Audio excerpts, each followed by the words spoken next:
Hello friends, स्वागत है आप सभी का आपके अपने यूट्यूब चैनल लर्निंग अड्डा 21 में। और साथियों, मैं हूं संजय सिंह यादव और आज इस वीडियो के अंतर्गत जो हम डिस्कस करने वाले हैं हम लोग वो सामान्य विज्ञान के बहुत ही महत्वपूर्ण प्रश्नों पे हम लोग इस वीडियो के अंतर्गत डिस्कस करेंगे साथियों। और ये ऐसे क्वेश्चन यहाँ पे लिए गए हैं जो बार बार प्रतियोगी परीक्षाएं, चाहे आपका यूपीएससी का एग्ज़ाम हो, चाहे आपका लेखपाल की परीक्षा हो, चाहे ग्रुप डी, मतलब जो भी जितने भी एग्ज़ाम होते हैं आपके, ये सारे एग्ज़ामों में एक तरह से देखा जाए जहाँ सामान्य विज्ञान से जुड़ा हुआ क्वेश्चन आता है तो निश्चित रूप से इसमें से आपका क्वेश्चन यहाँ से क्वेश्चन बनता ही बनता है साथियों। आप इस वीडियो में अंत तक बने रहे साथियों। और यदि आप नए हैं या अभी तक आपने हमारे चैनल को सब्सक्राइब नहीं किया हुआ है साथियों, तो कृपया करके आप हमारे चैनल को सब्सक्राइब कर लें। और चलिए हम लोग ज़्यादा देर न करते हुए सीधा हम लोग जो है क्वेश्चन पे बात करते हैं। तो देखिए, सबसे पहले हम लोग शुरुआत करते हैं यहाँ जो है दाब का मात्रक। तो यह भी बहुत बार पूछा जाता है कि भाई दाब का मात्रक क्या है। तो जो दाब का मात्रक होता है वो न्यूटन प्रति मीटर स्क्वायर या उसे ही पास्कल कहा जाता है। या कई बार इस तरीके से पूछ दिया जाता है कि पास्कल जो है, जो पास्कल यूनिट है या पास्कल जो मात्रक है वो किसका है। तो दाब का मात्रक पास्कल होता है या उसे ही न्यूटन प्रति मीटर स्क्वायर यमकेश पद्धति में बोला जाता है। अब चलिए हम लोग चलते हैं अगले क्वेश्चन पे जो ये है आपेक्षिक घनत्व मापी यंत्र। देखिए, जो आपेक्षिक घनत्व मापी यंत्र होता है या जिसे घनत्व मापी यंत्र कहा जाता है, यह बहुत बार दोहराया जाने वाला क्वेश्चन है। तो ये हाइड्रोमीटर होता है। अगर ये आपको याद नहीं होता है तो देखिए, हाइड्रोमीटर जो लास्ट में जो ड्रो शब्द आ रहा है, जो डी आर ओ आ रहा है, यानी जो ड्रो है यानी डी है, डी से डेंसिटी होता है और डेंसिटी का मतलब घनत्व होता है। तो ये दिमाग में बना रहे कि हाइड्रोमीटर, ऐसा नहीं कि आपका हाइग्रोमीटर हो गया तो वो गलत हो जाएगा। तो हाइड्रोमीटर आपेक्षिक घनत्व मापी यंत्र होता है। लेकिन इसे पूछा जाता है कि यह जो हाइड्रोमीटर है आपका, यह आपेक्षिक घनत्व मापी यंत्र जो हाइड्रोमीटर है, यह किस सिद्धांत पे काम करता है। तो यह प्लवन के सिद्धांत पे काम करता है, आपको अच्छे से पता होना चाहिए। और जो प्लवन का नियम किसने दिया था, तो आर्किमिडीज साहब ने दिया था। तो ये प्लवन के सिद्धांत पे काम करता है आपेक्षिक घनत्व मापी यंत्र। अब एक चीज और ध्यान में रखना है, उसके नीचे है कि द्रव चालित ब्रेक। देखिए, जो द्रव चालित ब्रेक होता है जिसे हम लोग जो है एक तरह से हाइड्रोलिक ब्रेक के नाम से जानते हैं, यानी द्रव चालित ब्रेक किस सिद्धांत पे काम करता है, या ऑटोमोबाइल के हाइड्रोलिक ब्रेक जो होते हैं वो किस सिद्धांत पे काम करते हैं, या हाइड्रोलिक प्रेस हुआ, तो या जितने भी जो हाइड्रोलिक सिस्टम की जो स्टीयरिंग आ रही है, ब्रेक आ रहा है, तो यह किस सिद्धांत पे बने होते हैं, ये पास्कल के सिद्धांत पे आधारित होते हैं। चाहे ऑटोमोबाइल का हाइड्रोलिक ब्रेक हो, चाहे द्रव चालित, जितने भी द्रव चालित यानी लिक्विफाइड ब्रेक हैं, ठीक है, तो ये पास्कल के सिद्धांत पे काम करते हैं। यह भी बहुत बार क्वेश्चन पूछा गया है। देखिए, समुद्र में तैरना नदी के तैरने से आसान होता है, क्यों। देखिए, किसी भी वस्तु का किसी भी द्रव में तैरना या डूबना उस वस्तु के आपेक्षिक घनत्व पे डिपेंड करता है, मतलब डेंसिटी पे डिपेंड करता है। अब आप ऐसे द्रव में तैर रहे हैं जिसकी डेंसिटी ज़्यादा है तो आपको जो है तैरने में सुविधा मिलेगी। और अगर आप ऐसे द्रव में तैर रहे हैं जिसकी डेंसिटी कम है, घनत्व कम है, तो वहाँ पे जो है आप थोड़ा कहने का मतलब आपको थोड़ी दिक्कत होगी। यहाँ कह रहा है समुद्र में तैरना नदी में तैरने से आसान होता है, क्यों। क्योंकि भाई जो समुद्र का पानी लवणीय होता है और इस वजह से जो है समुद्र के पानी का घनत्व अधिक होता है और अन्य यानी कि नदी के पानी की अपेक्षा। तो समुद्र के पानी का घनत्व अधिक होने की वजह से ऐसा होता है। चलिए हम लोग आगे चलते हैं। कहता है जब कोई जहाज नदी से सागर में प्रवेश करता है तो वह, देखिए यह भी बार बार पूछा जाता है आपसे कि जब कोई जहाज है मान लीजिए या कोई नाव है, वो जैसे ही समुद्र यानी सागर के पानी से, या जब कोई जहाज नदी से सागर में प्रवेश करता है, तो जब नदी से समुद्र के पानी में जाएगा तो थोड़ा ऊपर उठ जाएगा। इसका वजह क्या है कि समुद्र के पानी का घनत्व जो है नदी के पानी से अधिक होता है। जब घनत्व ज़्यादा होगा तो जाहिर सी बात है वस्तु थोड़ा ऊपर उठकर तैरेगी, ठीक है, ये ज़्यादा जो है आपका उत्प्लावन बल देगा। चलिए आगे चलते हैं। यह भी है कि किसी बांध की जो दीवार होती है, जो किसी भी बांध के जो तली में जो दीवार बनाते हैं वो काफ़ी चौड़ी बनाई जाती है, इसलिए कि जो द्रव का दाब होता है वो तली में ज़्यादा होता है, गहराई में द्रव दाब अधिक होता है। और एक चीज़ आपको और भी अच्छे से मालूम होना चाहिए, यह भी पूछा गया क्वेश्चन है कि द्रव दाब जो होता है वह किस पर डिपेंड करता है, तो वो स्वतंत्र तल से ऊंचाई पर और उस द्रव के घनत्व पे और गुरुत्वीय त्वरण पे, क्योंकि P = hDg। लेकिन खास करके गहराई पे डिपेंड है, जितना नीचे जाएंगे, तली में जाएंगे, द्रव का दाब उतना ही बढ़ता जाता है, इसीलिए बांध जो होता है वो नीचे चौड़ा बनाया जाता है। अब ये बहुत ज़्यादा पूछा गया क्वेश्चन है कि पानी के एक गिलास में जब बर्फ का टुकड़ा डाला जाता है तो वह पिघलने के बाद पानी के जल स्तर पर क्या प्रभाव पड़ेगा। जब वो बर्फ का टुकड़ा पिघलेगा तो पानी का जो जल स्तर है उसके ऊपर क्या प्रभाव पड़ने वाला है। तो जो पानी का जल स्तर है उतना ही बना रहेगा, सेम टू सेम, जिस लेवल पे पहले था बर्फ पिघलने के बाद भी उसका लेवल वही रहेगा। ये बहुत ज़्यादा पूछा गया क्वेश्चन है। आगे है कि बादलों के वायुमंडल में तैरने का क्या कारण है। जैसे कोई बादल है, अब वो बादल हमेशा वायुमंडल में तैरते रहते हैं, तो तैरने का मेन वजह यह है कि भाई सीधी सी बात है कि जो बादल, देखिए कोई वस्तु किसी के ऊपर तभी तैरेगी जब उसका घनत्व कम हो। इसका मतलब यही है कि बादल का घनत्व हवा के घनत्व से कम होता है, यानी बादल हल्का होता है हवा से, इसी वजह से तो वायुमंडल में जो है तैरता रहता है। ठीक है, तो इसका जवाब यही है। यह भी क्वेश्चन बहुत बार पूछा गया है। आगे है कि प्लवन करते हुए आइस वर्ग का, जैसे कोई अगर बर्फ का टुकड़ा पानी पर तैर रहा है तो ये कह रहा है कि प्लवन करते हुए आइस वर्ग का कितना भाग समुद्र के ऊपर उठा होता है। तो अगर कोई बर्फ का हिमखंड है वो समुद्र में तैर रहा है तो उसका कितना भाग जो है ऊपर उठा होता है। तो पूरे भाग का 1/9 भाग ऊपर उठा है, तो कितना भाग पानी के अंदर होगा, तो 8/9, यानी 1/9वां भाग वो ऊपर उठा हुआ तैरता है। ये आपको अच्छे से पता रहे। आगे है प्लवन सिद्धांत की खोज किसने की। देखिए प्लवन के सिद्धांत की खोज यानी किसी भी वस्तु का किसी भी द्रव में तैरना ही प्लवन कहलाता है। और प्लवन की खोज किसने किया था, तो ये आर्किमिडीज महोदय ने प्लवन की खोज किया था। ये भी पूछा गया है। कह रहा है लाइफ जैकेट का क्या सिद्धांत है, यानी जो लाइफ जैकेट होती है, जैसे जब भी लोग कहीं भी, जैसे आप नदी में, झील में, झरना में या तालाब में तैरने जाते हैं तो वो लाइफ जैकेट यानी कि एक जीवन रक्षक, आप उनको जो है एक जैकेट दिया जाता है कि वो डूबने न पाएं। तो वो डूबते नहीं, इसका एक ही कारण है कि व्यक्ति को उतराए रखने के लिए जो है आयतन में वृद्धि करता है। यानी वो जो जैकेट होता है वो इतना बड़ा इस सिस्टम से बनाया गया होता है कि जब भी कोई व्यक्ति अगर पानी के अंदर जाए तो उसका आयतन इतना ज़्यादा बढ़ जाए कि वह व्यक्ति डूबने ना पाए, यानी उसके भार से अधिक ही पानी धारण, एक तरह से जितना उसका वजन होगा उससे ज़्यादा वजन जो है सहने की क्षमता उसको दी जाती है कि इतना आयतन वो बड़ा कर ले। तो इसका जवाब जो होगा वो यही होगा कि व्यक्ति को उतरना यानी उतराना रखने के लिए आयतन में वृद्धि करता है, यानी आयतन में वृद्धि के ही सिद्धांत पे वो बनाया जाता है। आगे है आपका कि वायुमंडलीय दाब मापी यंत्र जो बैरोमीटर। अब आपको पता है, देखिए वायुमंडलीय दाब मापी यंत्र का नाम क्या है भाई, जो वायुमंडल के दाब को जो मापता है वो बैरोमीटर होता है। ठीक है, जो घनत्व मापेगा वो हाइड्रोमीटर होगा, जो आर्द्रता को मापता है वो हाइग्रोमीटर होता है, जो वायुमंडल में नमी को मापने वाले यंत्र का नाम होता है हाइग्रोमीटर। ये हाइग्रोमीटर, हाइड्रोमीटर और बैरोमीटर। तो जो बैरोमीटर आपका है वह जो है वायुमंडलीय दाब को नापता है। अब यह भी क्वेश्चन आया है कि अगर जो है, यानी कहने का मतलब अगर एकाएक बैरोमीटर का पाठ्यांक गिर रहा है, नीचे गिर रहा है अचानक, तो आंधी या तूफान आने की संभावना होती है, या वो धीरे धीरे ऊपर की तरफ चढ़ रहा है तो ये द्योतक होता है कि जो है मौसम के जो है सामान्य, यानी अगर वो धीरे धीरे चढ़ रहा है तो मौसम सामान्य होगा, अगर वो धीरे धीरे नीचे उतर रहा है तो इसका मतलब बारिश होने की संभावना। ये तीनों क्वेश्चन और ये वाला वायुमंडलीय दाब मापी यंत्र का, ये भी चारों क्वेश्चन आपसे पूछे जाते हैं बहुत ज़्यादा। अब देखिए आगे कि वर्षा की बूंद गोलाकार। देखिए जो वर्षा की बूंद होती है वो गोलाकार होती है, क्यों? देखिए वास्तव में जो वर्षा की बूंद है वो गोलाकार होती है, वो पृष्ठ तनाव के कारण। अब देखिए वास्तव में पृष्ठ तनाव क्या है, आगे क्वेश्चन लिया गया है कि पृष्ठ तनाव का कारण क्या होता है। देखिए पृष्ठ तनाव का कारण ये है कि जो द्रव के अणु होते हैं वो संसंजक बल के द्वारा जो है सिकुड़ना चाहते हैं, यानी वो सिकुड़ना चाहता है, कम जगह घेरना चाहता है।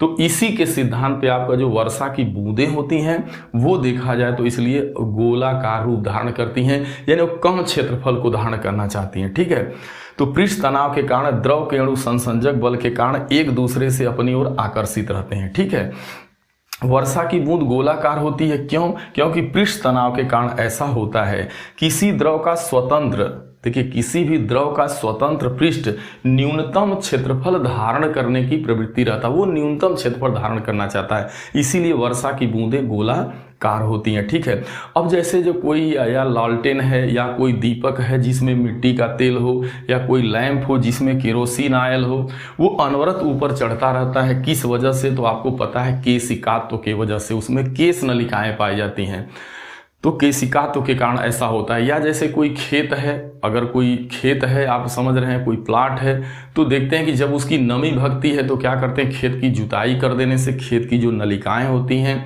वो टूट जाती हैं और जो है खेत के अंदर नमी बनी रहती है। तो खेत की जुताई कर देने से नमी बने रहने का यही कारण है कि जो उसके अंदर रंध्र होते हैं सब बंद हो जाते हैं, यानी उसकी केश नलिका देखा जाए तो एक तरह से बंद हो जाती है। ठीक है, अब आगे किसी भी, ये बहुत ज़्यादा है आपका, देखें कि किसी भी झील की तली से वायु का बुलबुला, जैसे कोई झील है उसकी तली से जब वायु का बुलबुला ऊपर उठता है, जैसे ऊपरी तल पे आएगा तो उसका आकार क्या होगा, तो उसका आकार बढ़ेगा। ध्यान दीजिएगा, यह भी बहुत ज़्यादा इंपॉर्टेंट क्वेश्चन है कि किसी भी झील की तली से जो वायु का जो बुलबुला, अगर कहीं से कोई वायु का बुलबुला अंदर अगर है, अगर वो बाहर आता है तो उसका आकार बढ़ेगा। कह रहा एक केश नली में जल की अपेक्षा एक तरल पदार्थ ऊंचाई तक चढ़ने का क्या कारण है? ध्यान देना है, अगर एक केश कोई नली है या केश नलिका है तो उसमें ये कह रहा है कि जल की अपेक्षा कोई तरल पदार्थ, यानी अगर पानी है तो वो कम ऊंचाई तक चढ़ेगा, लेकिन अगर उसी की जगह कोई तरल पदार्थ है उससे पतला, जैसे आप तेल को ले लीजिए या केरोसिन ऑयल ले लीजिए, तो जल का घनत्व से केरोसिन ऑयल का घनत्व कम है, तो जिस जल का घनत्व कम होगा वो ऑलरेडी अधिक ऊंचाई धारण करेगा। यही है, देखिए कह रहा है कि तरल पदार्थ अधिक ऊंचाई तक चढ़ता है। कारण क्या है कि तरल पदार्थ का जो पृष्ठ तनाव है, यानी तरल पदार्थ का जो पृष्ठ तनाव होगा वो जल से कम होगा, तो जिसका पृष्ठ तनाव कम होगा वो ऑलरेडी अधिक ऊंचाई को धारण करेगा, चाहे वो कोई भी द्रव हो आपका।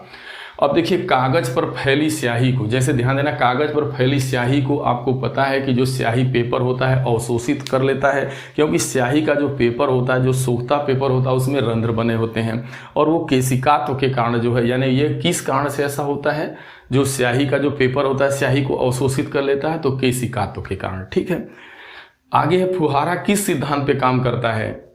तो जो फुहारा यानी जो फव्वारा होता है वो जो है बर्नौली के सिद्धांत पे काम करता है, जो बर्नौली की प्रमेय यानी बर्नौली का सिद्धांत। भौतिक विज्ञान में आप बर्नौली के सिद्धांत को पढ़े होंगे, अगर नहीं पढ़े हैं तो इतना जरूर पता रहे कि फुहारा या फव्वारा किस सिद्धांत पे काम करता है, बर्नौली के सिद्धांत पे। आगे है वायुयान, जो वायुयान होता है वो किस सिद्धांत पे काम करता है? तो जो वायुयान जो उड़ता है वो भी किस सिद्धांत पर आधारित होता है? वह भी बर्नौली प्रमेय के सिद्धांत पे ही आधारित होता है। आगे है कि जैसे आपका हेलीकॉप्टर होता है, तो जो हेलीकॉप्टर होता है वो किस सिद्धांत पे काम करता है? तो जो हेलीकॉप्टर, जो यहाँ पे क्वेश्चन लिया गया, हेलीकॉप्टर जो है किस सिद्धांत पे काम करता है? तो वो क्रिया प्रतिक्रिया के सिद्धांत पे काम करता है, यानी न्यूटन्स का देखा जाए तो थर्ड लॉ। तो क्रिया प्रतिक्रिया के सिद्धांत पे हेलीकॉप्टर काम करता है, वायुयान आपका बर्नौली के सिद्धांत पे काम करता है, और फव्वारा भी आपका बर्नौली के सिद्धांत पे बना होता है। आगे है कि पानी की बूंदों का तेलीय पृष्ठ पर न चिपकने का कारण क्या? जैसे किसी पृष्ठ पर तेल लगा हुआ है, कोई आयल लगा हुआ है, जब उस पर पानी की बूंदें पड़ती हैं तो नहीं चिपकती हैं, इसका क्या कारण है? तो न चिपकने का कारण यह है कि तेल की परत के आ जाने से जो है पानी और जो वो पात्र है उसके बीच जो है आसंजक बल जो है नहीं, उसके अणुओं के बीच आसंजक बल का न लगना। देखिए संसंजक बल के कारण तो पृष्ठ तनाव होता है, बहुत कम रूप धारण करेगा, यानी वहां पे चिपकना चाहेगा, लेकिन वहां पे आसंजक बल उसको नहीं मिल पाता है, क्योंकि कोई वस्तु तभी टिकेगी जब उसके क्रिया के फलस्वरूप उसको प्रतिक्रिया बल भी मिले। तो वहां आसंजक बल नहीं लग पाता है पृष्ठ चिकना होने की वजह से, इसलिए जो है पानी क्या करता है, स्लिप कर जाता है। ठीक है, हो गया। हवाई जहाज से यात्रा करते समय पेन से स्याही क्या करता है, निकलने लगती है। इसका कारण क्या है कि जितनी ऊंचाई पे आप जाएंगे तो ऊंचाई पे जाने पर वायुमंडलीय दाब में कमी आती है। तो वायुमंडलीय दाब में कमी आने की वजह से, क्योंकि वो जो फाउंटेन पेन है यहाँ क्षैतिज तल के हिसाब से वो एडाप्ट है, लेकिन जैसे उसको हाइट पे लेके जाते हैं तो वायुमंडलीय दाब उसका घटेगा। जब घटेगा, अंदर ज़्यादा है दाब, बाहर कम है, तो ऑलरेडी जो है वो क्या करेगी, लीक कर जाएगी। ठीक है। कहता है जाड़े में झील के ऊपर का पानी जम जाता है किंतु तली का पानी नहीं जमता, क्योंकि अब ध्यान देना है भाई। देखिए जाड़े के दिन में जो आपको पता है जो झीलें होती हैं बड़ी बड़ी, तो बहुत ज़्यादा जहाँ पे ठंडी पड़ती है तो वहाँ की झीलें ऊपर से जम जाती हैं, लेकिन नीचे का पानी नहीं जम पाता। उसका कारण ये है कि जो बर्फ़ होती है, जैसे ही ऊपर का जब टेम्परेचर ज़्यादा कम होगा तो बर्फ़ बनना शुरू हो जाएगा, और जैसे ही बर्फ़ बन जाएगा तो दरअसल होता क्या है कि बर्फ़ एक कुचालक का काम करता है, तो वो ज़्यादा ठंडी को फिर उसके अंदर जाने नहीं देता, और जो नीचे का पानी होता है उसका टेम्परेचर लगभग 4 डिग्री से एबव ही होता है, या 4 डिग्री से नीचे नहीं गिर पाता। तो इस वजह से जो है नीचे का पानी जो है पानी ही बना रहता है, वो बर्फ का रूप नहीं ले पाता। इसलिए जो है अंदर की बर्फ जो ऊपर, यानी कि ये इसका जवाब है कि जाड़ ऊपर का पानी जमेगा लेकिन नीचे तली का पानी नहीं जमता। आगे है शीतकाल में झील की ऊपरी सतह का पानी बर्फ जमने के बाद भी जलीय जीव जीवित रहते हैं। उसका यही जवाब है कि जो नीचे का पानी होता है, यानी तली के जो नीचे वाला पानी है, वो क्या होता है कि उसका टेम्परेचर 4 डिग्री तक बना रहता है, जिसके कारण पानी जमने से बच जाता है। जब पानी नीचे नहीं जमेगा तो जितने भी जलीय जीव हैं सब नीचे बॉटम में चले जाते हैं और वो बड़े आराम से जीवित रहते हैं। इन दोनों का जवाब लगभग सेम है। अब देखिए 4 डिग्री सेंटीग्रेड पर शरीर कहा जा रहा है कि अगर 4 डिग्री सेंटीग्रेड अगर पानी है तो उसमें शरीर जो है तैरता है, लेकिन अगर वही उस पानी का तापमान 100 डिग्री सेल्सियस कर दिया जाए तो उसमें शरीर क्या करेगा, डूब जाएगा। देखिए पानी का सर्वाधिक घनत्व किस ताप पर होता है, यह भी क्वेश्चन बहुत ज़्यादा महत्वपूर्ण है। तो पानी का जो घनत्व सर्वाधिक होता है, सबसे अधिक पानी का जो घनत्व होता है वो 4 डिग्री सेल्सियस पे होता है। ठीक है, ये आपको अच्छे से पता होना चाहिए।